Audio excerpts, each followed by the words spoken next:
Student chemistry with प्रवेश में आपका स्वागत है। मैं अगेन आपके लिए एल्डिहाइड, कीटोन और कार्बोक्सिलिक से क्वेश्चंस लेकर के आया हूं, जो आपको आपके बोर्ड एग्जामिनेशन की प्रिपरेशन में हेल्प करेगा।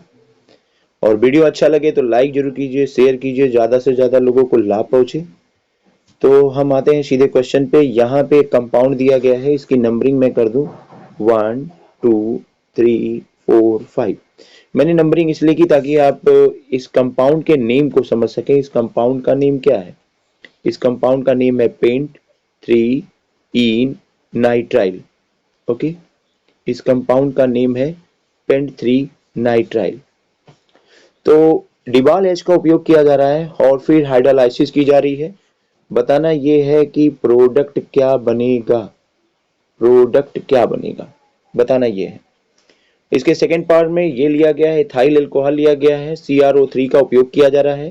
क्रोमियम अपने 6 ऑक्सीडेज स्टेज में है। यहाँ भी आपको बताना है कि प्रोडक्ट क्या बनेगा, प्रोडक्ट बताना है। तो हम सीधा आते हैं आंसर पे बिना देरी के। और आप जब भी वीडियो देखें तो कॉपी पेन के साथ बैठें, ताकि आपके पास अपनी एक नोट्स भी रहे, दोबारा रिवाइज भी कर सकें। तो आते हैं आंसर पे।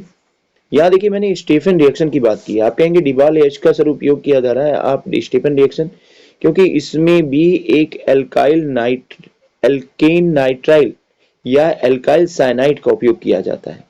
फर्क इतना होता है कि इसमें जो रिएजेंट होता है वो SnCl2 का उपयोग किया जाता है, ESCl का उपयोग किया जाता है और ड्राई ईथर का उपयोग किया जाता है। ड्राई ईथर यानी ये ड्राई ईथर में लेते हैं एब्सोल्यूट ईथर, जिसके फलस्वरूप पहले ये किस में कन्वर्ट होता है? ये कन्वर्ट हो जाता है इमीन में, ये इमीन में कन्वर्ट हो जाता है। और फर्दर इसकी जब हाइड्रोलाइसिस कराई जाती है ना, हाइड्रोलाइसिस, तब ये कन्वर्ट होता है किसमें? एल्डिहाइड में कन्वर्ट हो जाता है। ठीक है, एग्जाम्पल मैंने यहाँ लिया है। एग्जाम्पल क्या लिया है? देखिए, ये लिया है मेथाइल साइनाइड या एथेन नाइट्राइल। और जब हम SnCl2 HCl के प्रेजेंस ड्राई ईथर में लेकर के इसका रिडक्शन कराते हैं तो ये एल्डेमीन में कन्वर्ट होता है। एल्डेमीन में कन्वर्ट होता है, एल्डेमीन। और इसकी जब हाइड्रोलाइसिस होती है तो हाइड्रोलाइसिस के बाद ये आपका एथेनल या एस्टल्डिहाइड बन जाता है।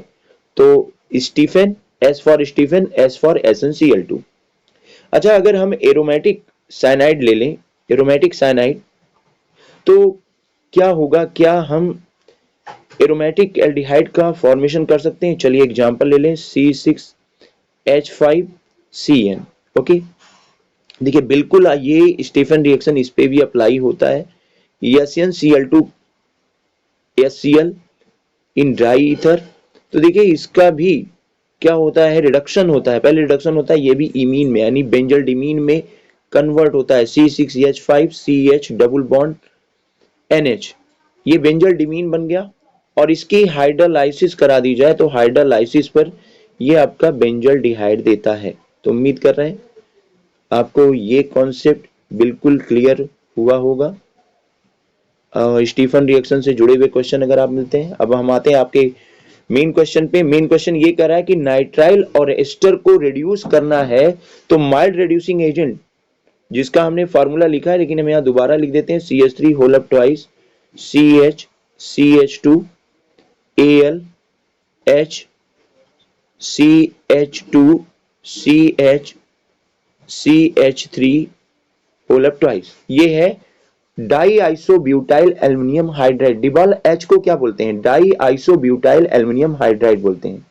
देखिए रिएक्शन को जब हम कराते हैं ना, रिएक्शन जब प्रोसीड करता है तो टेम्परेचर को लो रखना होता है, -78 डिग्री सेल्सियस। और इसके लिए ड्राई आइस एसीटोन बाथ का उपयोग किया जाता है। टेम्परेचर को स्लो रखने के पीछे रीजन है कि जो रिड्यूसिंग एजेंट है डिबॉल एच, जो रिड्यूसिंग एजेंट है हमारा डिबॉल एच, इसकी रिएक्टिविटी को थोड़ी सी डिक्रीज कर दी जाए। नहीं तो ये एल्डिहाइड आपका किस में कन्वर्ट हो जाएगा? ये प्राइमरी अल्कोहल में कन्वर्ट हो जाएगा, तो फर्दर रिडक्शन ना होने पाए। इसलिए temperature should be kept low. Okay, चलिए फिर हम आपके उस एग्जाम्पल पे आते हैं जो लिया गया था। पेंट, ये लिया गया है पेंट, ये देख लीजिए कंपाउंड आपका है पेंट 3 इन नाइट्राइल। तो देखिए इसमें भी पहले इमीन बनता है, डिबॉल एच का उपयोग कर रहे हो, फिर आप हाइड्रोलाइसिस करा रहे हो, तो इसमें भी आपका क्या बनता है, पहले आपका इमीन बनता है और इमीन के बाद ये कन्वर्ट हो जाता है, किस में कन्वर्ट हो जाता है, ये कन्वर्ट हो जाता है पेंटेनल, पेंटेनल, ठीक है, इन अल में कन्वर्ट हो जाता है। आप इसको पेंट, पूरा नाम अगर आप लिखना चाहें तो ऐसे भी लिख सकते हैं, क्या लिख सकते हैं, पेंट, ये आपका 3 नंबर पे है, पेंट 3 इनैल, ये हो जाता है। अच्छा, सेकेंड पार्ट मैंने अभी दिया हुआ है, सेकेंड पार्ट अभी दिया हुआ है कि CH3CH2OH का आप उपयोग कर रहे हो और CrO3 आप ले रहे हो, CrO3 क्रोमियम 6 ऑक्सीडेशन स्टेज में है यहाँ पे, और आप किसी एनहाइड्रस सॉल्वेंट का उपयोग कर लो जैसे CH2Cl2, तो आप ये देखते हो कि ये कन्वर्ट हो जाता है CH3CHO में, ये एल्डिहाइड में कन्वर्ट हो जाता है। देखिए CrO3 का उपयोग इसलिए किया जाता है कि फर्दर इसका ऑक्सीडेशन कार्बोक्सिलिक एसिड में ना होने पाए, फर्दर इसका ऑक्सीडेशन कार्बोक्सिलिक एसिड में ना होने पाए।